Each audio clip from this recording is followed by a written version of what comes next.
Bonjour à tous et toutes.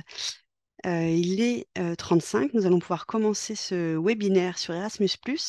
Je suis Tiffaine Guérin, je travaille pour la Fédération des acteurs de la solidarité sur les sujets culture et Europe.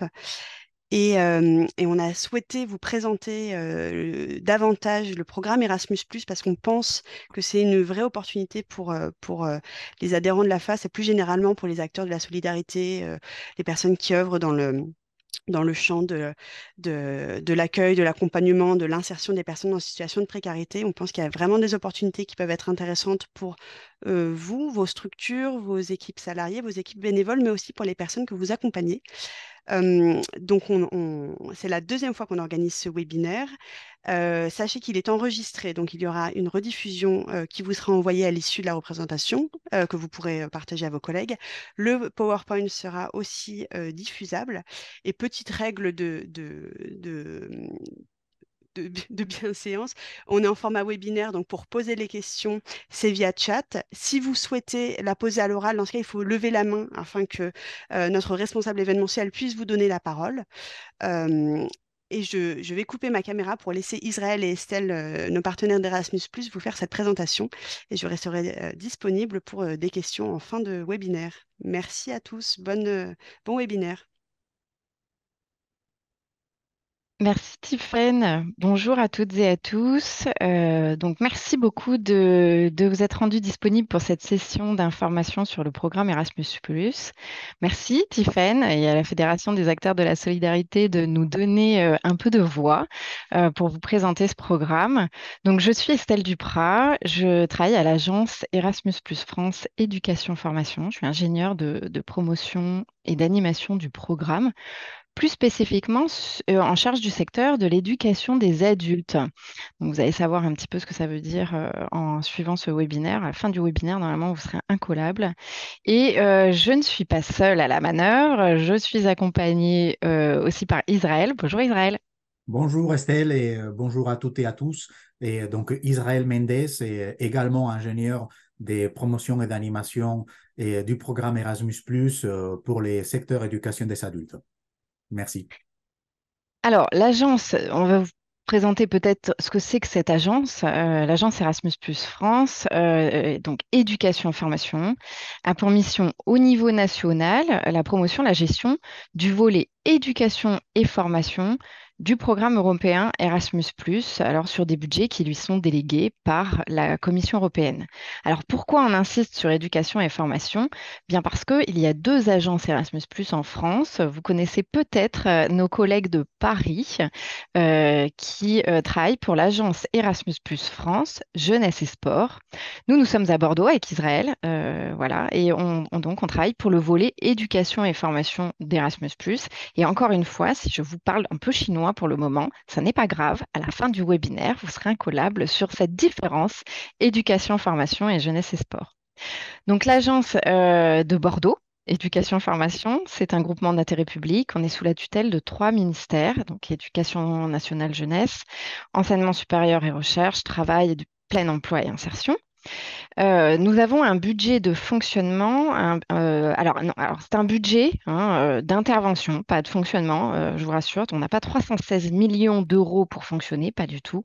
C'est un budget d'intervention, c'est les fonds qu'on reçoit de l'Union européenne pour l'éducation et la formation pour la France pour 2023. Ça vous donne une idée du budget à distribuer aux acteurs français de l'éducation et la formation. L'agence, elle est composée de trois grands départements. Avec Isaël, on travaille pour le département promotion. Donc, l'idée, c'est de faire connaître ce programme et c'est ce qu'on va faire aujourd'hui auprès de vous. Ensuite, notre mission principale à l'agence, c'est quand même la gestion du programme européen. Donc, c'est la gestion des projets. C'est-à-dire qu'une fois que vous êtes passé de l'idée au projet et que vous êtes financé par Erasmus+, eh bien, vous êtes en contact avec d'autres de nos collègues de l'agence pour le suivi et l'accompagnement de la bonne gestion en fait de votre subvention. Et puis, nous sommes aussi organisés en un troisième département qui est le contrôle et l'évaluation des projets, qui comme ça pourrait avoir l'air d'être un peu moins marrant, mais pas du tout. Nos collègues d'abord sont très, très, très courtois et très bienveillants, et ils sont là aussi pour accompagner toujours cette bonne gestion des fonds européens dans la phase finale en fait de vos projets, c'est-à-dire qu'au moment où vous avez fini votre projet, il faut clore ce projet, et l'idée c'est que vous le clôturier de la meilleure manière qui soit, et nos collègues sont là pour vous accompagner. Voilà, c'est les trois grandes missions des agences. Vous en savez un petit peu plus sur qui nous sommes. Alors, l'objectif de ce webinaire, c'est de vous présenter les bases du fonctionnement du programme Erasmus+, et plus particulièrement ce que c'est que le secteur de l'éducation des adultes. Alors pourquoi? Parce qu'Erasmus+, ce n'est pas que pour les étudiants, et que vous pourriez bien, grâce aux opportunités du secteur de l'éducation des adultes, renforcer les activités que vous portez auprès des publics que vous accompagnez. Alors on est ensemble pour 1h30. La première partie de ce webinaire, elle va avoir pour objectif de vous montrer que vous ne perdez pas votre temps ce matin, et qu'en tant qu'acteur de la solidarité, vous pouvez vous saisir de ces opportunités de financement qui sont proposées par le programme et soutenir vos activités. Alors, d'autres l'ont fait et nous vous en parlons. Ils vous en parleront. Surprise. Ensuite, on verra les bases du programme ensemble. La méthode pour vous y orienter, ne pas perdre de temps et aller chercher les informations dont vous avez besoin pour demander un financement si vous êtes prêt à passer de l'idée au projet Erasmus+. Alors, pour commencer à rentrer dans le vif du sujet, très concrètement, en quoi vous, acteurs de la solidarité, vous pouvez vous saisir des opportunités de financement Erasmus+, à quoi ça sert concrètement? Israël, on travaille tous les jours aux côtés de futurs porteurs de projets, et je sais que tu as repéré dans les financés une structure qui est adhérente de la Fédération des acteurs de la solidarité. Alors, est-ce que tu peux nous en dire plus? Bah, effectivement, Estelle, et il s'agit de la Fondation Massé Trevidi. Et c'est une fondation qui est située au Finistère et qui gère environ 35 établissements sociaux et médico-sociaux en France. Et ils sont porteurs des projets et au niveau d'Erasmus+. Et on a choisi un projet qui porte sur la prise en charge des mineurs non accompagnés.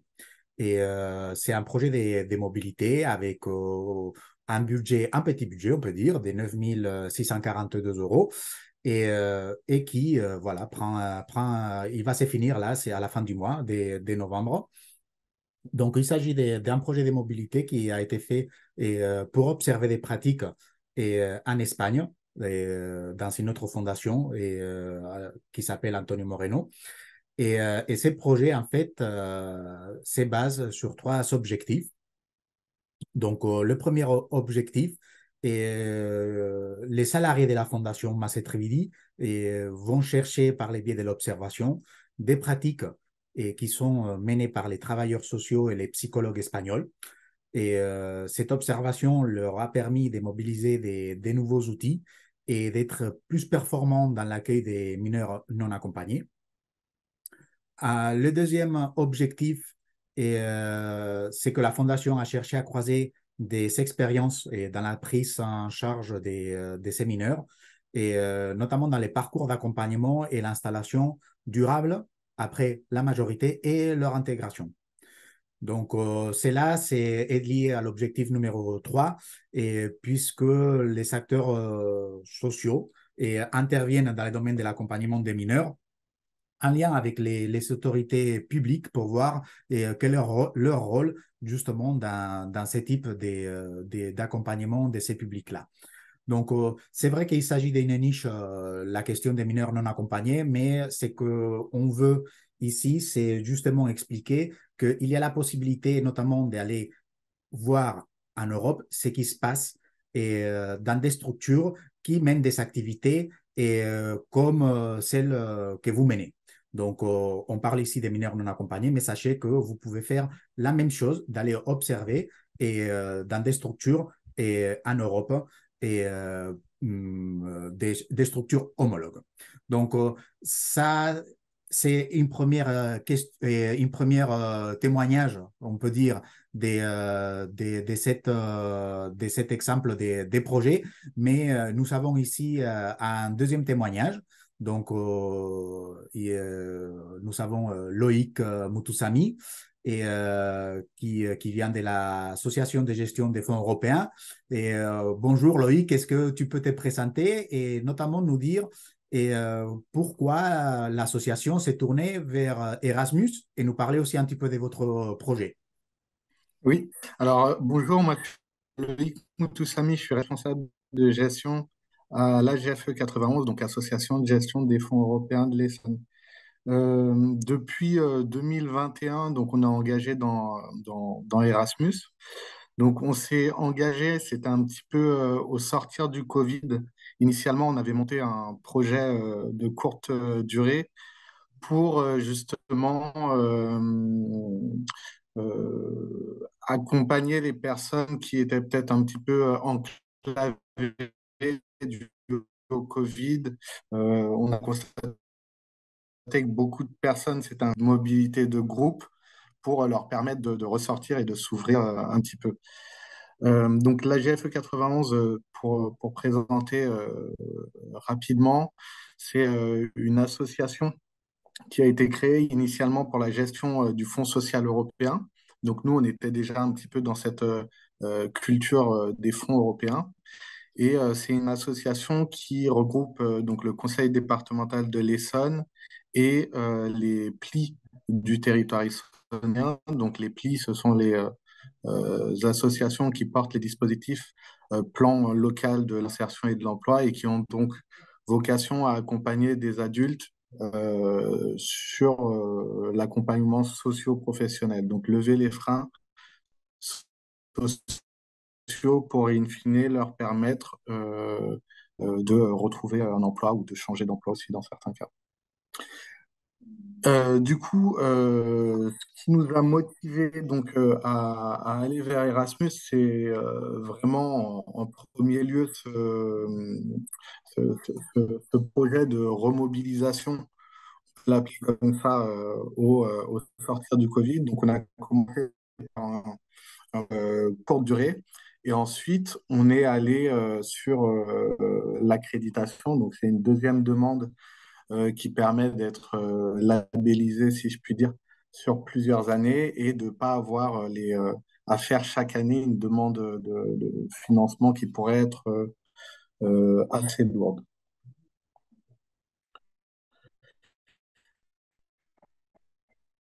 Merci Donc, Loïc. donc aujourd'hui, on est sur... Oui, Oui, voilà, est-ce que tu peux continuer à nous parler un petit peu plus du projet? oui. Donc aujourd'hui, on est vraiment sur l'accréditation. Donc on a un partenaire en Slovénie avec qui on travaille et chez qui on envoie en fait euh, des groupes, personnes qui sont accompagnées dans le cadre de nos dispositifs, donc à la fois social et à la fois professionnel. Et finalement, l'habilité qu'on propose, elle vient s'intégrer vraiment en début de parcours. Donc, le projet, il a plusieurs avantages. Donc, pour les apprenants, donc c'est un produit d'appel, ouais, si je dirais, puisque on s'est rendu compte que les personnes qui participent à ces mobilités, certains, c'est eux qui viennent vers nous parce qu'ils ont entendu parler de cette possibilité de mobilité, d'aller à l'étranger. Et finalement, cette première mobilité, cette première étape dans le parcours, elle permet ensuite de créer un lien et d'intégrer en fait ces personnes dans des parcours. Ce qu'on s'est rendu compte, ce dont on s'est rendu compte au fur et à mesure des mobilités, c'est que finalement, pour les apprenants, donc de partir à l'étranger, c'est quelque chose d'assez motivant, qui fait envie, qui peut aussi générer des craintes, mais qui fait plutôt envie. Et finalement, le fait de partir et de sortir vraiment du quotidien, ça ça génère beaucoup d'externalités positives, mais vraiment hors du programme qu'on peut construire. C'est-à-dire que ne serait-ce que le fait de partir à l'étranger, de se retrouver dans un autre cadre, peut débloquer des choses, peut débloquer des envies ou même des projets finalement voilà, débloquer des projets pour les personnes qui participent. Donc, bien sûr, en fonction des pays euh, où, euh, que vous choisissez, ça peut bien sûr permettre les langues. Et puis après, en fonction du programme qu'on construit, ça peut permettre de développer tout un tas de compétences. Ce qu'on s'est rendu compte aussi et qu'on n'avait pas forcément identifié de façon aussi forte au début du projet, c'est que finalement, le projet, on l'avait construit un petit peu plus pour les apprenants, pour les publics qu'on accompagne, mais c'est aussi extrêmement enrichissant pour les personnels. Donc, dans le cadre d'Erasmus, il y a les mobilités du personnel où vraiment on construit un projet pour envoyer des professionnels à l'étranger, mais il y a aussi les personnes qui accompagnent tout simplement les publics. Et en fait, même dans ce cadre-là, c'est hyper enrichissant pour les professionnels puisque ils vont découvrir en fait d'autres façons de travailler, d'autres façons d'aborder les choses. Euh, Nous, je sais que sur la Slovénie, on a été assez marqué de voir que les choses étaient un petit peu moins segmentées que chez nous en France sur tout ce qui concerne accompagnement. On avait l'impression que les publics étaient beaucoup plus mélangés que chez nous dans nos dispositifs d'accompagnement. Et puis ensuite, un aspect non négligeable qui nous a motivés à nous lancer dans cette aventure, c'est que dans le cadre des projets Erasmus, on dispose d'une avance en fait au début du projet, ce qui facilite pas mal en fait la mise en œuvre des projets puisqu'il y a des problèmes ça résout pas mal de problèmes de trésorerie.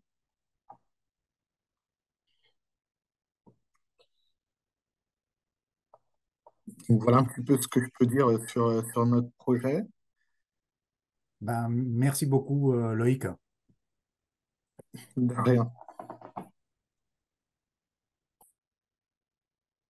Voilà, bah, grâce à ces témoignages, et vous commencez à percevoir votre place dans les programmes Erasmus+. En tout cas, c'est ça qu'on souhaite. Et dans cette seconde partie, vous allez découvrir comment le programme Erasmus+ est fait et comment il est organisé. Et nous sommes persuadés qu'avec les informations qui vous ont été données par Loïc, par Estelle et pour moi, vous allez très rapidement comprendre quelles sont les opportunités de financement à saisir et surtout où vous allez vous situer dans l'écosystème du programme. Mais tout d'abord, je vous rappelle qu'Erasmus+, est le programme européen pour l'éducation, la formation, la jeunesse et le sport, et qu'il se repose sur quatre priorités, celles que vous savez à l'écran. Et tous les projets doivent avoir un lien au moins avec l'une d'entre elles. Donc, nous avons l'inclusion, qui cherche à favoriser l'inclusion sociale en donnant accès au programme et au public les plus éloignés de la mobilité.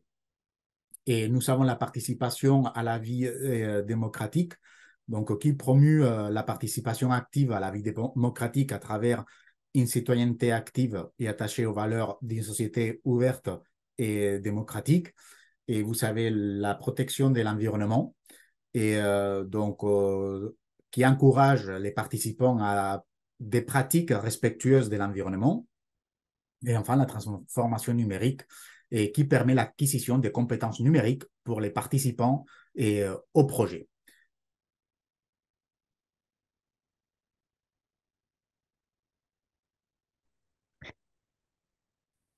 Alors, entre Loïc qui vous a parlé d'un projet Erasmus et Israël qui vient de vous présenter le contexte dans lequel ce programme s'inscrit, vous commencez à rentrer dans le jargon du programme.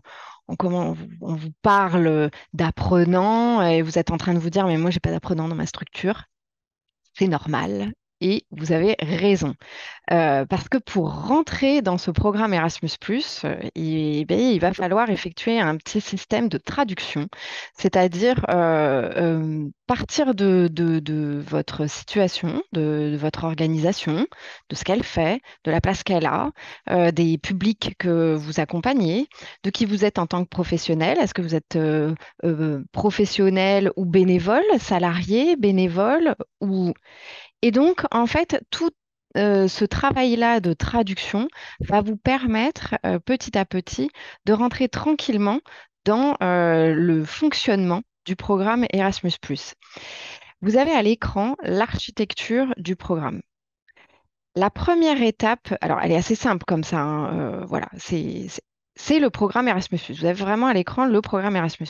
Et la première étape que vous allez devoir mettre en place, c'est déterminer le secteur dans lequel vous vous placez. C'est-à-dire que ce choix va vous permettre de connaître les opportunités de financement à votre disposition, le type de projet que vous allez pouvoir monter et le cadre de votre projet. Alors, quand je dis secteur, c'est que vous voyez à l'écran, eh bien, il y a enseignement scolaire, enseignement supérieur, enseignement formation professionnelle, ça va jusqu'au sport. Ça, c'est ce qu'on appelle dans le jargon du programme des secteurs. Donc, pour vous situer dans cette architecture, la question, voilà, pour mener à bien cette première étape de vous situer dans dans un ou plusieurs de ces secteurs, c'est de vous demander qui vous êtes et surtout pour qui vous agissez. Donc ça va vous aider à savoir si votre structure s'inscrit dans le secteur de l'enseignement scolaire. L'enseignement scolaire, c'est le secteur qui comprend toutes les activités d'apprentissage qui sont proposées dès la petite enfance, de la maternelle jusqu'à la fin du second cycle général et technologique, c'est-à-dire jusqu'au bac. Ou alors dans l'enseignement supérieur. L'enseignement supérieur, c'est l'auberge espagnole, c'est l'Erasmus qu'on connaît tous. C'est la formation, donc toutes les activités d'apprentissage qui sont proposées dans le cadre de la formation initiale du supérieur, donc post-bac. L'enseignement, la formation professionnelle, toutes les activités d'apprentissage qui préparent à une certification professionnelle de niveau 3 ou de niveau 4 et qui donc relèvent de l'enseignement et de la formation professionnelle initiale ou de l'enseignement de la formation professionnelle continue. L'éducation des adultes, c'est le secteur qu'on connaît le moins parce qu'en fait, finalement, éducation des adultes, pour nous, Français, ça ne veut pas dire grand-chose. Et pourtant, ce secteur regroupe toutes les activités d'apprentissage qui sont complémentaires ou alternatives à la formation qualifiante. C'est un secteur qui s'adresse donc aux personnes qui ont plus de 18 ans, qui sont majeures ou qui sont émancipées ou considérées comme émancipées. Référence au projet dont a parlé Israël qui accompagnait des publics mineurs non accompagnés, qui sont souvent très proches de la majorité. Donc, qui rentrent très bien dans le secteur de l'éducation des adultes. Et puis deux autres secteurs, la jeunesse et le volet sport. Donc là où on va trouver dans le secteur jeunesse toutes les activités d'apprentissage qui vont être proposées à des jeunes de 13 à 30 ans en dehors des temps scolaires et universitaires. Donc, premier scan, vous détaillez qui vous êtes, qui vous accompagnez, et cela vous permet de vous situer dans un des secteurs d'Erasmus+. Ensuite, une fois qu'on a vu ce découpage en secteurs, sur la diapositive suivante, vous allez voir que vous pouvez vous poser ici une deuxième question. C'est quelles activités vous souhaitez développer avec des partenaires européens? Si les activités que vous souhaitez développer permettent à des personnes de partir dans un autre pays pour y collecter des compétences, effectuer un séjour à l'étranger au sein d'une organisation d'accueil, pour améliorer alors soit ses connaissances, ses compétences, alors ces activités sont des activités de mobilité d'apprentissage. Encore une fois, c'est le jargon du programme, hein. Et toutes ces activités, elles relèvent de ce qu'on appelle l'action clé 1 dans Erasmus+. Les deux projets dont on vous a parlé en illustration relèvent de cette action clé 1. C'est le type de financement qui est extrêmement accessible pour tout type d'organisation quand on veut démarrer avec Erasmus+. Si vous souhaitez travailler directement avec d'autres structures autour d'une problématique commune pour échanger, mutualiser vos pratiques, élaborer des outils de formation, pourquoi pas des méthodes d'accompagnement, transférer une nouvelle méthode, alors ces activités relèvent de ce qu'on appelle des projets de coopération, des projets de partenariat, donc de l'action clé 2 d'Erasmus+. Donc, les secteurs, vous les avez vus, deux gros types de financement. L'action clé 1 qui permet à nous, Français, de bouger vers l'étranger pour aller collecter des compétences, ou l'action clé 2, donc des types de financement qui permettent aux structures de coopérer autour d'une problématique, d'une thématique commune. On a envie de creuser ensemble. Une fois que vous avez compris cette mécanique qu'on vient de voir quand même en quelques minutes, et Erasmus+, c'est pas si compliqué que ça, et si vous avez une idée de projet, alors, comment faire pour être sûr que vous avez identifié le bon secteur? Et bien là, on va prendre l'exemple du secteur éducation des adultes parce qu'on pense vraiment que c'est un secteur qui gagne à être connu pour vous, acteurs de la solidarité. Pourquoi? Parce que c'est probablement le secteur que vous identifiez le moins, ça c'est sûr. Et c'est un des rares secteurs dans Erasmus+, qui a du budget disponible. Les autres ont beaucoup de demandes et peu d'offres. Et côté éducation des adultes, eh bien, il y a de l'offre. Et donc, la concurrence n'est pas si horrible que ça. Et donc, ça vaut le coup, si vous avez une idée de projet, de tirer le fil jusqu'au bout et de tenter l'expérience. Alors, Israël, est-ce que tu peux nous en dire plus sur ce secteur éducation des adultes? Comment on fait quand on est une structure et que on doit se dire, est-ce que je rentre dans ce secteur ou pas? Voilà, Estelle, en fait, il y a quelques notions qu'il faut évoquer. Et donc, le premier élément, c'est que dans Erasmus, et tous les organismes publics, privés ou associatifs sont éligibles, quelle que soit leur taille, avec ou sans salariés. Et si vous êtes un centre social, une association d'éducation populaire, une maison des quartiers, et donc à partir du moment qu'on ait une structure juridique, et les structures peuvent relever du secteur de l'éducation des adultes. Le deuxième élément qu'il faut évoquer, c'est la description des groupes cibles. Donc, ce sont les personnes qui vont participer au projet Erasmus+. D'une part, nous avons les personnels, donc les salariés, par exemple, ou bénévoles qui mènent des activités régulières au sein de l'organisation. On a aussi des formateurs, des enseignants, donc des personnels, et quelle que soit la position au sein de la structure, qui peut être active dans les champs de l'accès aux droits, de l'économie sociale et solidaire, et de l'insertion sociale, de l'urgence sociale. Donc, ces types de personnels sont au bon endroit. Ensuite, dans les groupes possibles, on a les apprenants. Donc, les apprenants de l'éducation des adultes au sens d'Erasmus+, sont des personnes majeures ou émancipées en situation d'apprentissage formel, non formel ou informel qui ne sont pas engagées dans la préparation d'un titre ou d'un diplôme, comme tu as évoqué tout à l'heure lors des secteurs éducatifs, et qui cherchent à améliorer leurs connaissances, compétences et savoir-faire dans une perspective sociale, citoyenne, culturelle et ou professionnelle. Donc, parmi ces apprenants figurent les personnes peu qualifiées ou non diplômées, des personnes qui sont en situation ou en processus de désocialisation en raison d'un handicap, d'un problème de santé, des difficultés éducatives ou d'apprentissage, des différences culturelles, d'obstacles économiques et ou géographiques. Aussi, au sens d'Erasmus+, un apprenant, c'est une personne qui n'a pas d'activité professionnelle et qui est pris en charge par un dispositif d'accompagnement ou non.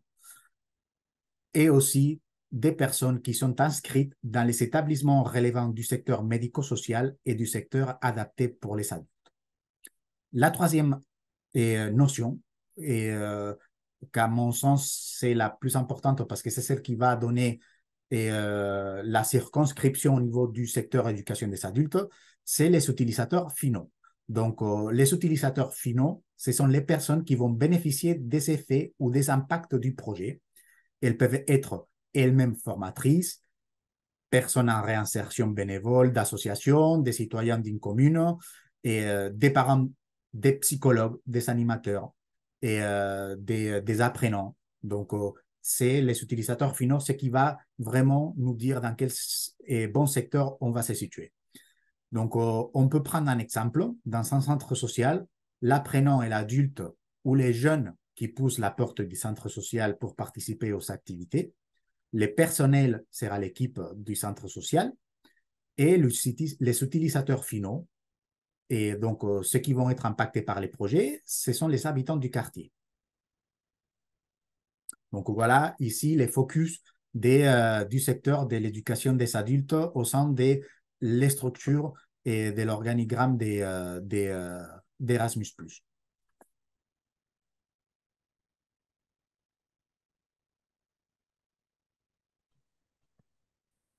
Alors, un projet Erasmus+, c'est un projet européen.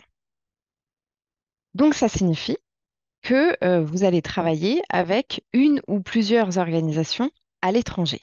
Oui, mais alors, vous allez me dire avec quel pays? Alors, ce qui est intéressant de voir dans Erasmus+, c'est que il n'y a pas enfin, le programme ne se limite pas aux États membres de l'Union européenne. C'est pour ça on vous propose cette diapositive à l'écran pour que vous voyez bien que les possibilités de partenariat sont nombreuses. Euh, Ce qu'il faut faire comme différence dans le programme, c'est il y a un certain nombre de pays qui participent au programme et avec lesquels vous allez pouvoir travailler, quel que soit le type de financement, quel que soit le secteur dans lequel vous inscrivez votre projet ou votre demande de financement. Ça, c'est les pays qui participent au programme, ils sont 33. Et puis, il y a le reste du monde. Souvent, vous nous dites, ah, mais est-ce que je peux travailler avec une association marocaine ou avec un organisme de formation, par exemple, qui se trouverait au Canada? La réponse est oui, mais attention, c'est possible. Suivant, en fonction du secteur sur lequel vous allez déposer votre demande de financement, et en fonction du type de financement. Donc, d'où l'intérêt et d'où le gros du travail. Et c'est pour ça qu'on vous le répète et on vous le répète tout au long du webinaire. La question principale, c'est le secteur dans lequel vous inscrivez votre demande de financement. Une fois que ça c'est clair, vous allez pouvoir savoir avec qui et comment vous allez pouvoir monter votre projet. Donc, on parle de projet européen, mais vous voyez que ça va plus loin que ça et ça peut être des projets internationaux. Les opportunités de partenariat sont donc multiples et si vous vous interrogez sur comment trouver des partenaires, eh bien, on va essayer d'y répondre un peu plus tard dans ce webinaire. Alors concrètement, Erasmus+, qu'est-ce que ça finance? Parce que c'est bien joli de monter un projet, mais concrètement, la subvention vient en soutien de quoi? Dans un projet de mobilité, vous vous rappelez, les projets de mobilité, c'est l'action clé 1 d'Erasmus+.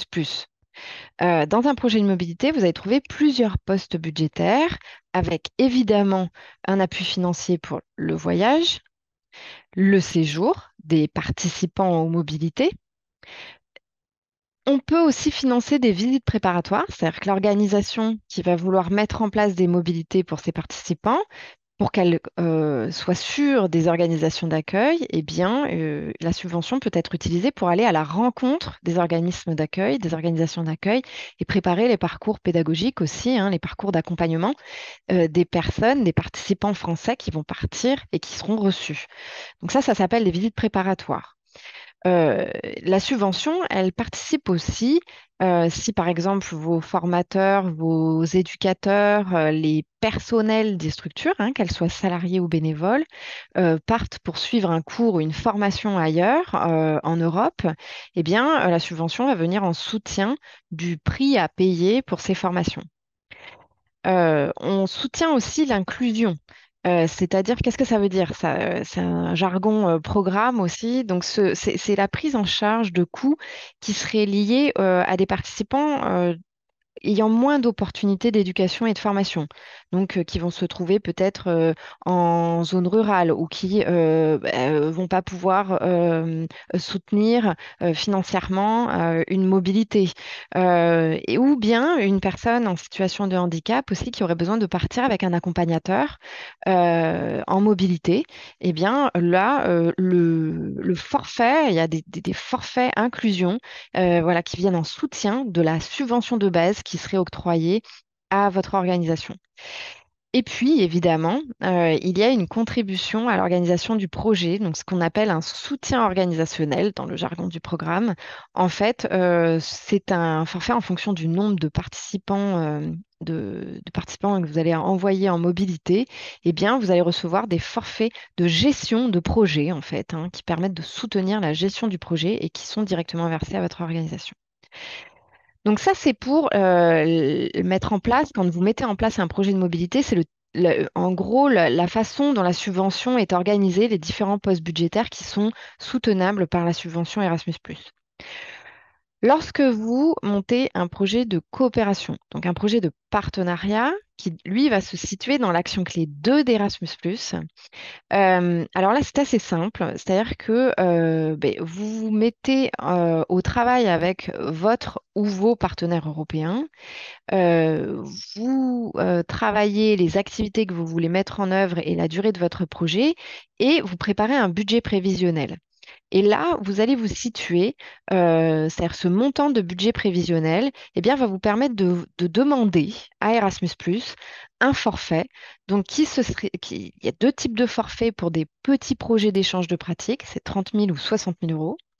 Et puis, si vous avez besoin avec vos partenaires de plus d'argent pour développer une méthode, créer un outil, travailler plus en profondeur vos pratiques et que vous avez besoin de plus de subventions que 30 000 ou 60 000 euros, eh bien, il y a trois autres forfaits, 120 000, 250 000 et 400 000 euros qui vous permettent de travailler avec vos partenaires européens en coopération.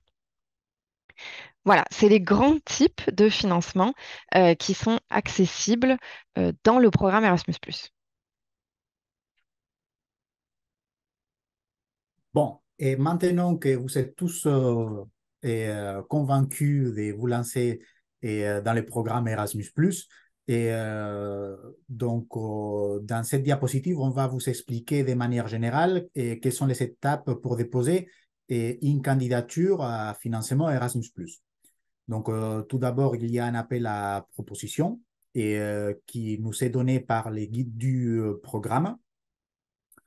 Et il est complété donc par des règles nationales en France et qui sont publiées au niveau du bulletin officiel de l'éducation nationale. Et dans ces documents, on peut retrouver la définition d'apprenant adulte, par exemple.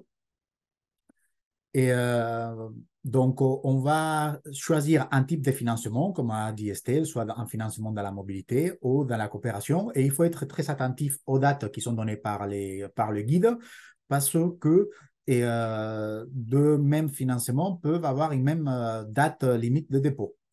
Donc, ces dépôts, c'est fait par les biais d'un formulaire électronique dans dans une plateforme de la Commission européenne. Et par la suite, ces dossiers sont étudiés et notés par un évaluateur externe. Et en fait, et, euh, bah, on va retrouver les mieux financés, les mieux notés. Comme il a bien dit Loïc, lors de la signature, la Erasmus Plus déclenche 80% du financement. Et il n'y a pas de la trésorerie à avancer. Et puis, il n'y a pas de cofinancement requis. Et on a aussi simplifié suffisamment tous tous les postes budgétaires parce qu'on part également sur des forfaits. Donc, ici, dans cette frise, vous savez donc la temporalité et aussi les stratégies. Donc, comme je vous ai dit, il y a la sortie du guide pour l'appel à proposition. Et pour l'appel à proposition 2024, on attend donc la sortie du guide d'ici à la fin du mois de novembre et qu'on aura toutes les dates, donc limites pour les dépôts selon les types de financement qu'on souhaite candidater. Et puis, on a la périodicité de notre stratégie à déployer pour se lancer et pour définir mon projet avant de candidater, pour candidater et ensuite pour déployer les projets et Erasmus+, et, que vous savez dans votre structure. Voilà.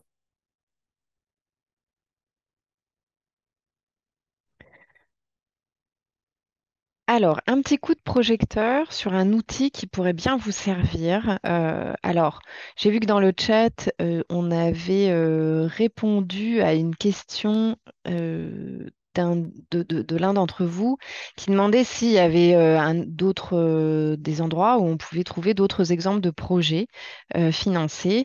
Donc, c'est un des outils qui effectivement peuvent tout à fait vous servir pour scanner un petit peu ce qui se fait déjà dans Erasmus+, cette plateforme des résultats de projets qui sont financés, vous avez dans le chat, si vous remontez le film, le film, le- vous avez le lien vers cette plateforme de résultats des projets. Et il y a aussi tout un moteur de recherche, donc vous verrez, vous n'avez pas toute la liste des projets financés comme ça déployés. Vous pouvez faire des recherches par thématique, donc mettre des mots-clés, ou bien par type d'organisation aussi. Voilà, Tiffany vient de le remettre dans le chat pour que vous l'ayez sous les yeux.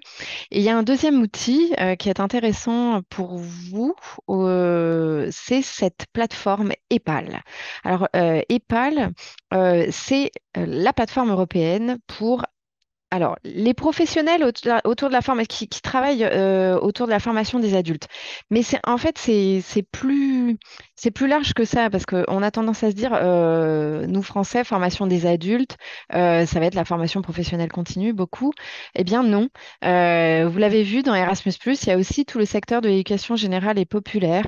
C'est la formation tout au long de la vie des adultes, effectivement, qui est illustrée sur cette plateforme. Actuellement, c'est la plus grande communauté de professionnels qui travaillent autour de ces thématiques-là.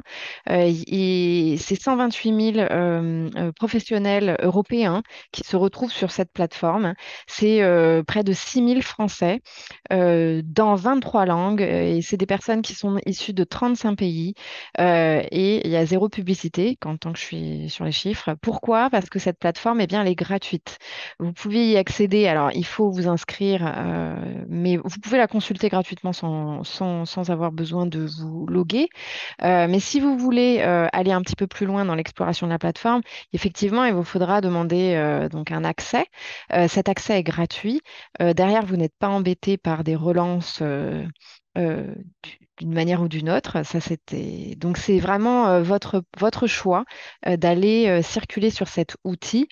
Euh, la première chose, c'est quand on a une idée de projet, l'utilisation d'EPAL, c'est d'aller voir toutes les contributions de nos 128 000 participants, toutes les contributions en fonction de... Il y a une quarantaine de thématiques qui sont traitées sur cette plateforme. Et sur la diapositive suivante, vous allez voir que cette plateforme, elle suit en fait toute la vie d'un projet, alors qu'il soit Erasmus ou finalement qu'il ne le soit pas. C'est pas très grave. Mais au moment de l'idée du projet, vous allez aller voir toutes les thématiques, toutes les idées de projet aussi qui ont déjà été développées, des contributions autour de grands sujets, de l'éducation et de la formation tout au long de la vie.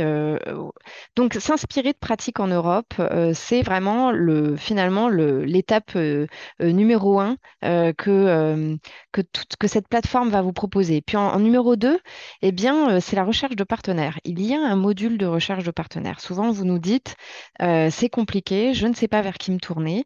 Et bien sur EPAL, en fait, vous allez pouvoir créer votre fiche d'identité en tant qu'organisme. Et puis, si vous avez déjà une idée de projet ou si vous avez envie de travailler autour d'une problématique en particulier, vous le dites et vous êtes contacté directement par des structures d'autres pays.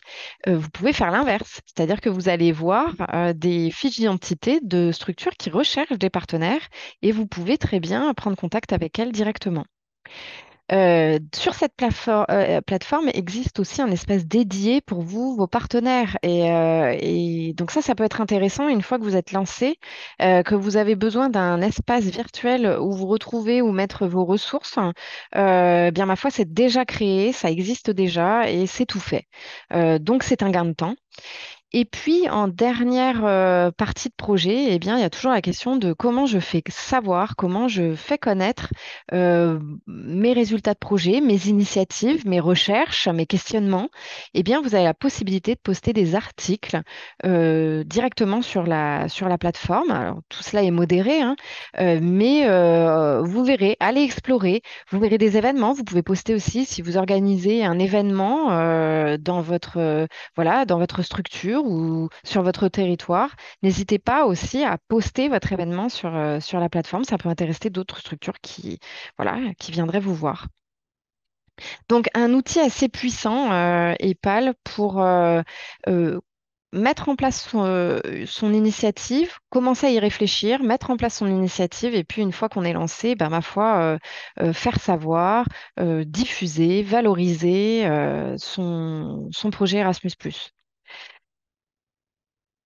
Derniers outils à mettre à votre disposition quand vous êtes alors soit prêt à demander un financement, soit vous avez une idée, mais il vous faut encore tirer les fils. De quelles ressources vous avez besoin?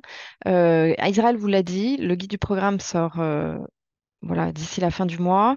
C'est plus de 350 pages, donc on sait que c'est indigeste au possible. Donc on essaie de en faire une synthèse.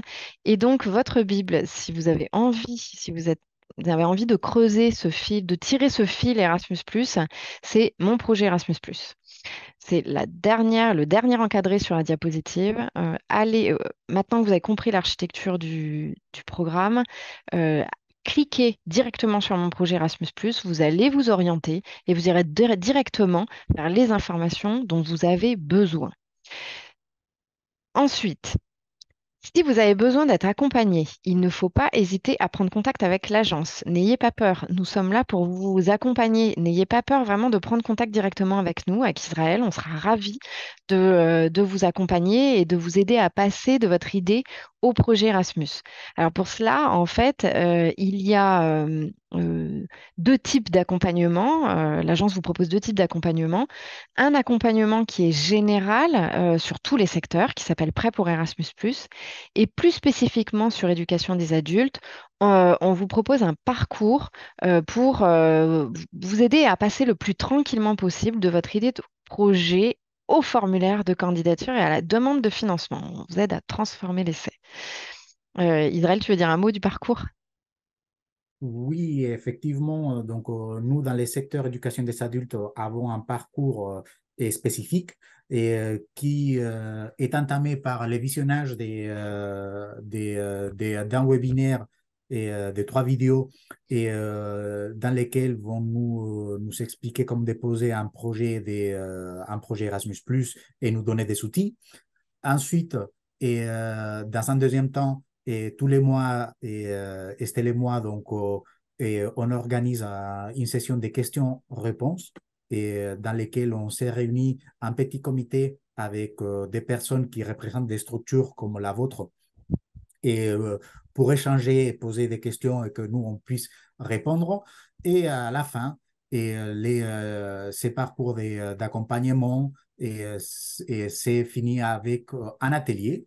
Et un atelier qui, cette année, aura lieu le 5 décembre et de 9h30 à 16h, donc toute une journée, sur cette région en simultané. Et dans cet atelier, justement, on va vous accompagner, Estelle, moi, avec d'autres experts du secteur de l'éducation des adultes, à passer de votre idée et au projet en vous outillant et en vous donnant les maximum d'éléments pour candidater. Et il y a des places dans les 7 régions. Donc, et vous pouvez vous inscrire. On va vous mettre le lien des préinscriptions sur les chats. Et on vous conseille, si vous êtes convaincu de vouloir candidater, de participer aussi à cet atelier dans lequel sera suivi par une rencontre européenne, Estelle. Oui, alors parce qu'on en revient toujours à cette question de, alors j'ai une idée, je voudrais bien demander un financement, mais j'ai du mal à trouver des partenaires européens. Donc cette année, on expérimente la possibilité d'enchaîner sur ce qu'on appelle une rencontre européenne, toujours dans le jargon du programme. En fait, c'est 2 jours de travaux avec des Européens autour de la thématique de l'engagement citoyen. Donc là, c'est les 6, 7, 8 décembre. Ça commence le 6 à 14 heures et ça se termine le 8 à midi.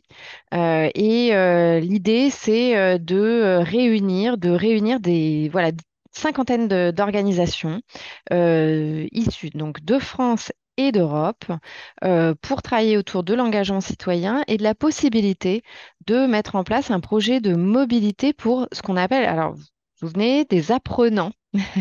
Donc, c'est pour notre groupe cible apprenant l'éducation des adultes. Donc, c'est quand même assez ciblé. La question à se poser, c'est si on veut y participer, c'est est-ce que je relève bien du secteur éducation des adultes? Donc, ça, maintenant, vous savez faire. Et est-ce que j'ai envie de proposer des activités de mobilité aux personnes que j'accompagne, en fait, hein, ce groupe cible apprenant, entre guillemets. Euh, et est-ce que toutes ces activités que je souhaite mettre en place dans le cadre de mon projet, eh bien, cible, ont pour objectif la citoyenneté active, l'engagement des personnes, le pouvoir d'agir. Voilà. Ça, c'est ce qu'on travaille au mois de décembre. Des rencontres européennes, il y en a toute l'année, dans plein de pays. On vous les propose directement sur le site internet de l'agence. Je vois qu'Israël a mis le lien vers la page du site web, comme ça, vous n'avez pas besoin de circuler pendant 2 heures sur le site. Voilà, donc il y en a toute l'année. Si vous êtes intéressé par, ma foi, aller rencontrer des Européens autour d'une thématique, eh bien, n'hésitez pas à faire acte de candidature. Tout est pris en charge par le programme, hein. Votre déplacement, votre séjour, les temps d'activité, voilà. Normalement, vous n'avez rien à payer. Et on arrive à la fin de ce webinaire avec les adresses. Alors, on a mis les adresses des collègues hein, aussi. Si vous avez une idée de projet, que vous n'êtes pas très sûr, que vous avez besoin de tirer le fil avec nous, n'hésitez pas à écrire directement aux adresses qui s'affichent à l'écran en fonction du secteur sur lequel vous prévoyez de déposer votre projet. Évidemment, si vous n'êtes pas sur bon secteur, vous inquiétez pas, on vous reroute vers les bons collègues. Voilà. Je crois qu'on a répondu à déjà pas mal de questions sur le chat. Je ne sais pas si on en a laissé voilà, s'il y en a certaines qu'on n'a pas pu prendre. Je pense que vous avez répondu à tout et merci. Il y avait juste une question pour clarifier, de voir par écrit la clarification entre apprenant public cible, apprenant utilisateur final.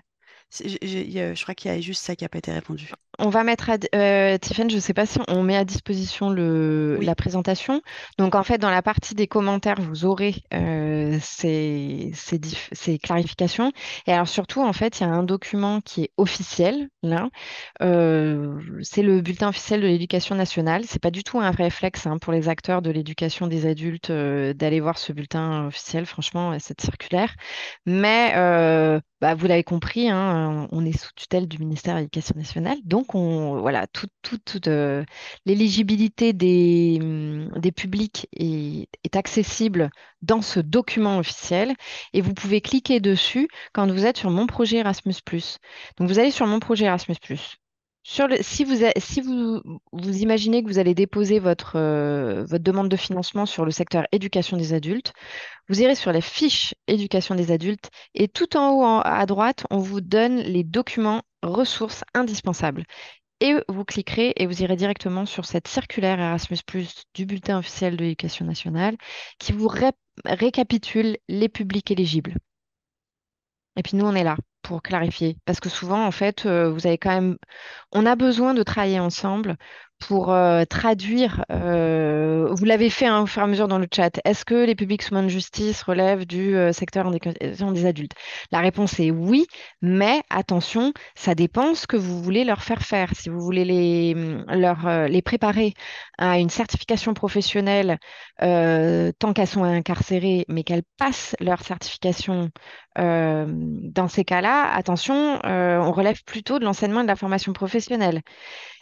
Si c'est de l'acquisition de compétences transversales, alors dans ces cas-là, c'est bien éducation des adultes. Vous voyez, souvent, on a besoin de tirer le fil ensemble, donc il ne faut vraiment pas hésiter à nous contacter.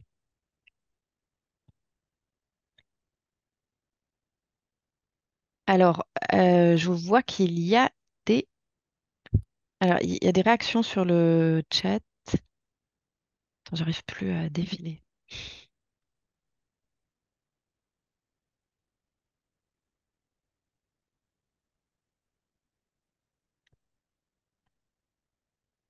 Tiffaine, est-ce qu'on a d'autres questions?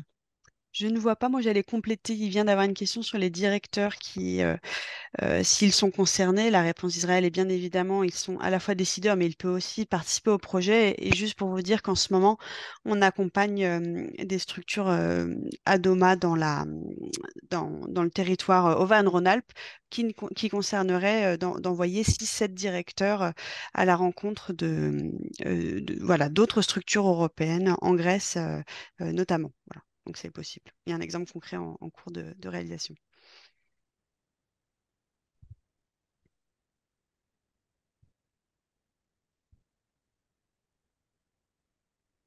Si vous préférez prendre la parole, n'hésitez pas à lever la main.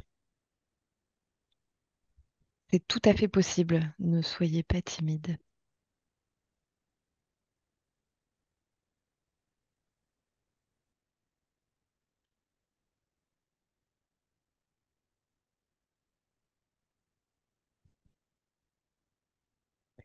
Ah oui, alors je vois qu'il y a un CADA on-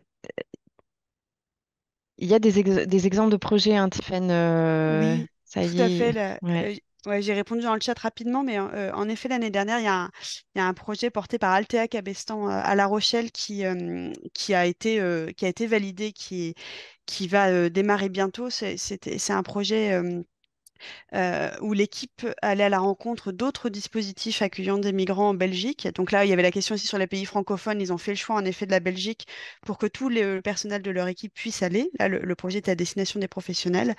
Et il y avait un triple objectif, c'était que ça les soude à la rencontre d'autres collègues, d'autres homologues européens, que ça les soude pour rédiger leur projet d'établissement, avoir des éléments de réponse sur la santé mentale des personnes qu'ils accompagnaient et booster un projet culturel qu'ils menaient avec un autre partenaire belge également. Voilà, donc il y a des projets qui existent en ce sens, ouais. Alors, on peut se regrouper là. Je vois, il y a une question dans le chat de Mélanie. Est-ce qu'un projet peut concerner plusieurs associations? Donc, la réponse est oui. Euh, donc, soit on dépose une demande de financement pour sa propre organisation et pour l'équipe ou pour les personnes qu'on accompagne, les usagers, hein, de la structure, soit on se regroupe à plusieurs structures du territoire, c'est possible, ou autour d'une thématique, hein, c'est pas forcément des structures proches de chez vous. Et auquel cas, alors les demandes en fait sont pas les mêmes. Donc c'est pas la même façon de demander un financement quand on est tout seul ou quand on est à plusieurs. Donc là, il y a un point de vigilance, mais là encore, on peut vous accompagner. Mais oui, c'est possible. Et sur un projet de coopération, alors là, aucun problème, hein, c'est pareil, hein. Bien sûr, vous pouvez travailler à plusieurs structures françaises.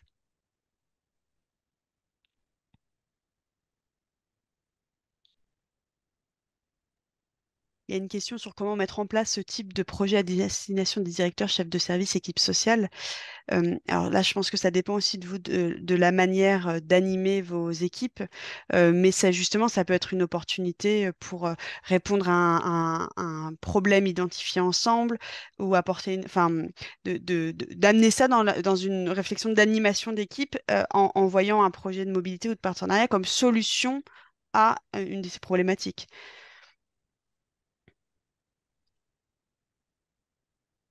Alors, faut-il un nombre minimum de participants? Donc, en fait, pour un projet de mobilité Action Clé 1, la réponse est non. Vous faites en fonction des besoins et de l'idée de projet.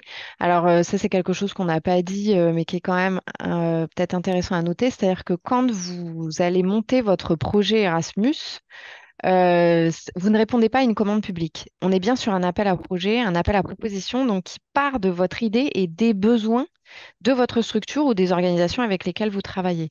Donc non, il n'y a pas de nombre de participants à une mobilité minimum. Il y a des durées minimum de séjour, par contre, mais ça, vous le verrez quand vous rentrerez dans la technique.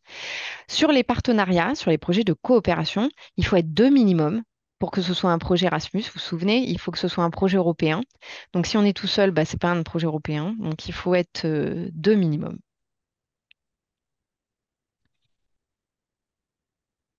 Et peut-on coupler un projet de mobilité et de partenariat? La réponse est oui. Donc, on autorise dans le programme Erasmus+, la complémentarité des fonds. Il faut faire attention, par contre, en termes d'organisation, évidemment, qu'il y a bien une équipe projet, que vous arriverez à gérer hein, deux, deux- deux- deux subventions qui pourraient tomber, peut-être pas en même temps, mais en tout cas quasi, quoi. Mais la réponse est oui.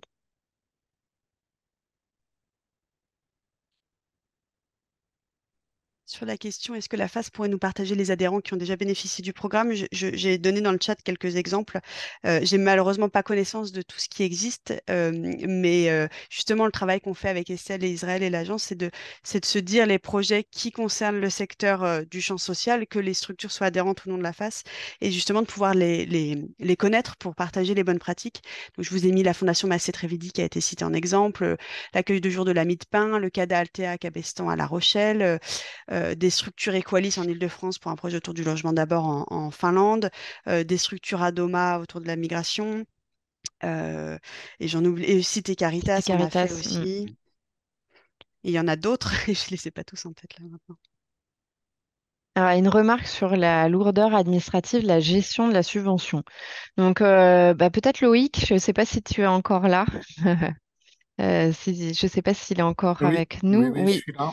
ouais. Nous, on sait hein, que, en fait, il faut se préparer à la réception de la subvention. Qu'en fait, quand on démarre dans le programme, on n'est jamais prêt. Jamais, ça c'est normal. Donc, d'où l'intérêt de démarrer peu ambitieux, d'avoir un petit projet qui permet de se préparer justement à la gestion de ce fonds européen parce que tout est nouveau en fait. Les outils sont nouveaux, le vocabulaire est nouveau. La preuve, hein, on a commencé à utiliser le jargon, on ne se comprend pas. Donc, il faut un temps d'adaptation. Donc, l'agence est là pour aider. Vous avez un chargé de projet qui vous accompagne tout au long de la vie de votre projet. Ça, c'est une certitude, mais ça fait pas tout. Effectivement, il faut s'organiser en interne. Donc peut-être que en fait, le plus simple, c'est que Loïc, tu te dises toi comment ça s'est passé. Vous en avez bavé un peu, certainement. Alors, un petit peu, après, nous, on avait déjà l'expérience du FSE, donc finalement, on savait à quoi s'attendre. Donc, en comparaison, je ne sais pas si les personnes connaissent le FSE. Erasmus, c'est beaucoup plus simple, c'est clair et net. Après, je dirais que la petite difficulté, finalement, c'est pas pour la demande de financement, mais ça va plutôt être de bien anticiper la réalisation du bilan finalement. C'est plus ça qu'il faut réussir à mettre en place. Donc, la gestion administrative, il faut quand même une personne qui soit référente, qui suive les factures, qui sache, qui prenne les billets d'avion, les billets de train.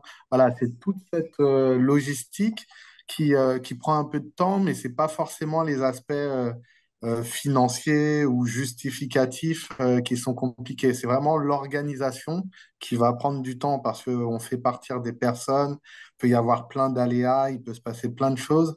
C'est plutôt cet aspect-là sur lequel il faut être vigilant, je pense.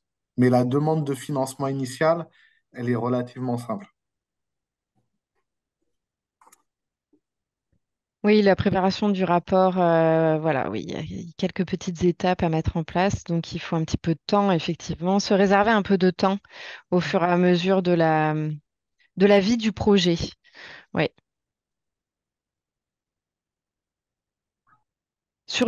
Alors ça, c'est plutôt pour les projets de mobilité. Sur les projets de partenariat, c'est pareil en fait. Collecter les informations, parce qu'en fait, on est tellement le nez dans le guidon du projet et se réserver des temps de recul. Mais ça, c'est de la gestion de projet en fait, hein. Mais s'astreindre effectivement à se réserver des temps où on récupère en fait toutes les informations, on collecte tout ce qu'on a fait. C'est important, effectivement, pour se projeter sur le rapport final qui, de toute façon, est obligatoire pour justifier de la bonne gestion du fonds public. Peut-être si je peux juste rajouter quelque chose pour partager mon expérience, je pense qu'il est vraiment important aussi d'identifier une personne qui pilote l'ensemble du projet. Alors, il peut y avoir des personnes références qui vont aller prendre les documents ou rédiger des petits paragraphes du rapport final, mais il faut vraiment qu'il y ait une personne qui coordonne le tout.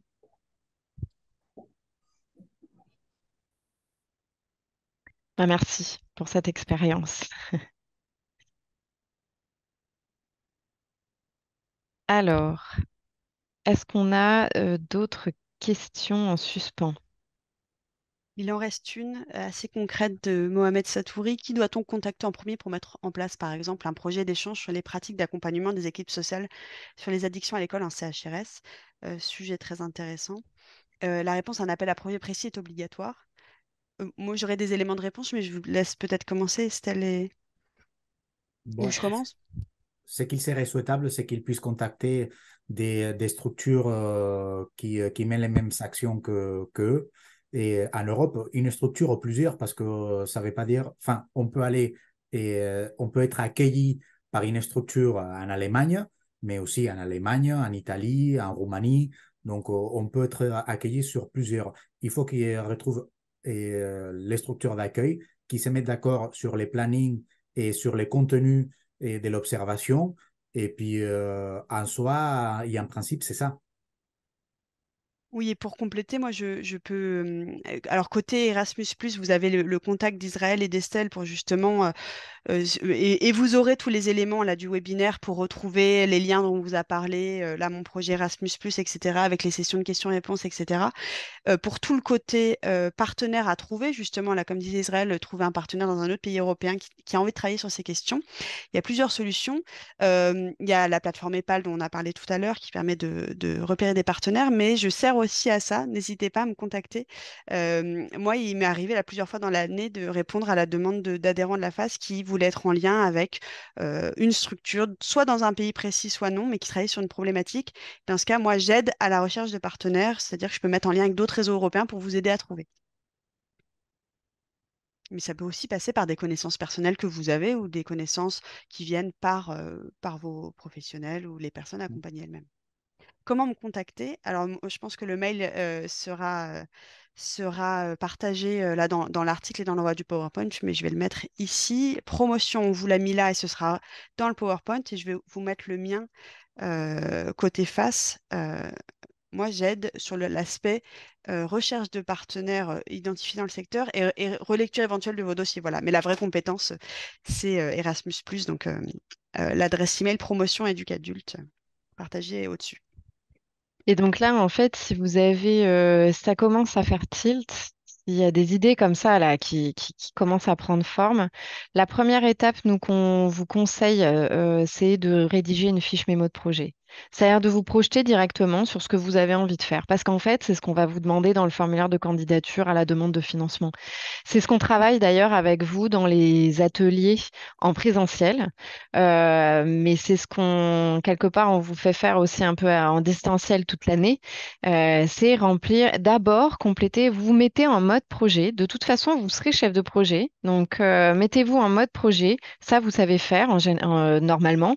Et de remplir une fiche mémo de projet. Ça commence déjà à poser les bases. Donc, le qui. On ne revient pas dessus parce qu'on a passé une bonne partie du webinaire sur la description du qui est la structure et puis qui va participer au projet.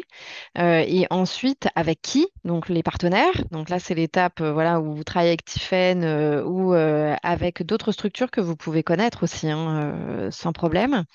Et puis, une fois que vous avez avancé dans ce mémo de projet, dans ces cas-là, vous répondez à l'appel à proposition, c'est-à-dire que les dates de dépôt de demande de financement sont effectivement fixes. C'est-à-dire qu'il n'y en a pas toute l'année.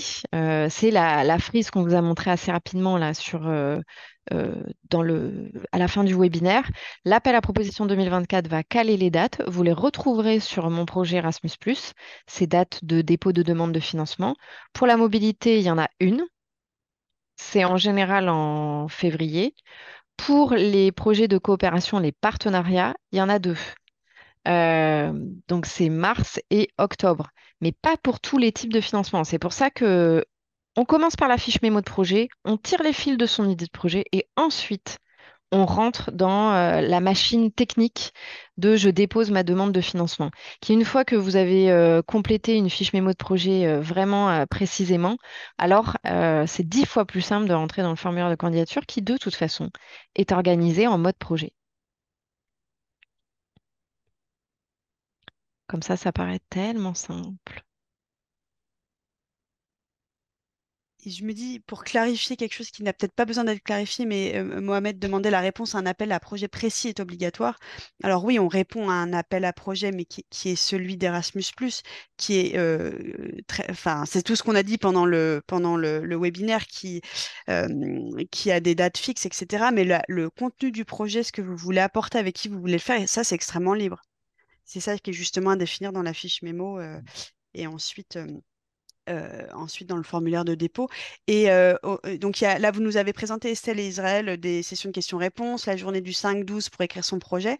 Aussi, sachez que le 15 décembre, on vous donne un rendez-vous, un deuxième temps, si vous voulez, de ce webinaire, un peu spécifique justement à notre secteur là, de l'hébergement, logement, de l'insertion par l'activité économique, du DNA, pour répondre à vos questions ou pour affiner vos projets. Donc, ce sera le 15 décembre de midi à 13 h et je vais vous donner le lien et pareil, il vous sera partagé par email.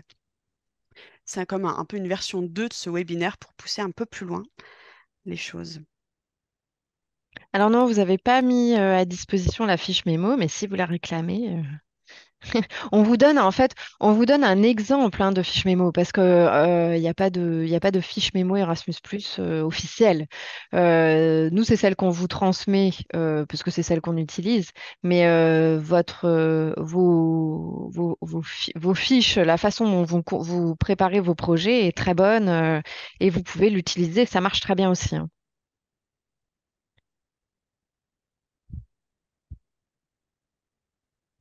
Tu l'as retrouvée, Israël? Tu la mets à dispo ou pas? Oui. Oui, je suis à la recherche. On pourra la joindre au mail aussi. Je vous ferai un mail récap avec le Bah, ça peut lien. être bien, voilà, de la mettre dans le mail. Mm. Peut-être c'est pas nécessaire de la mettre là dans le chat. Et puis du coup, ça permet aussi peut-être de préparer la deuxième session si vous avez envie, même si elle n'est pas ultra complétée. Ah, ça y est, elle est arrivée sur le chat, vous pouvez la télécharger. Si elle n'est pas complétée parfaitement, entièrement ou très détaillée, si vous voulez déjà envoyer des exemples de vos idées qui pourraient être commencer à être un peu écrites dans la fiche mémo, n'hésitez pas. Et si vous êtes prêt vraiment à faire feu, mais venez, rejoignez-nous en atelier, venez travailler une journée avec nous. Voilà, c'est un bon tremplin.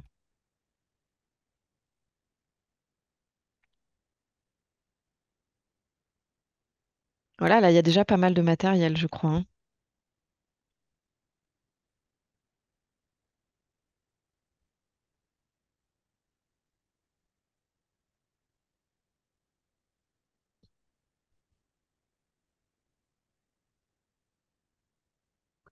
Est-ce qu'il y a d'autres questions?